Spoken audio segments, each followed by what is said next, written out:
everybody.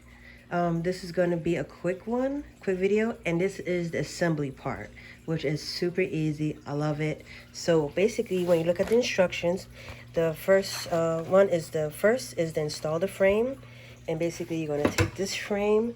There's 4 holes on each side of the frame, and it's going to correspond with the 4 holes on here. And that's pretty simple enough. Now the second part is the wiring part, which is right here. And you have 3 cables that you're going to wire for each of the motors. And guess what? They're color coded. So you have the green that going in green, the black going in the black. And the way they pack this up, the red cable is in the Z motor. So let's pull it out carefully. Bam, and it goes right into here, and that is it. Everything else came pre-assembled. The top came pre-assembled, the platform came pre-assembled.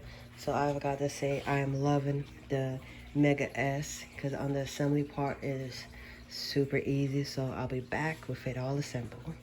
Oh, and also I gotta for the film. All right, this is the AnyCubic S. It is all put together.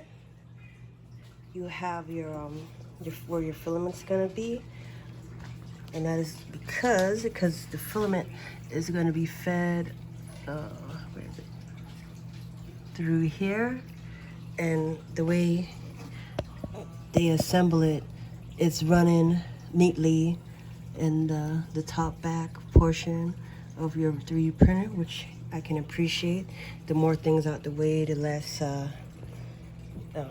that I have to like mess with it.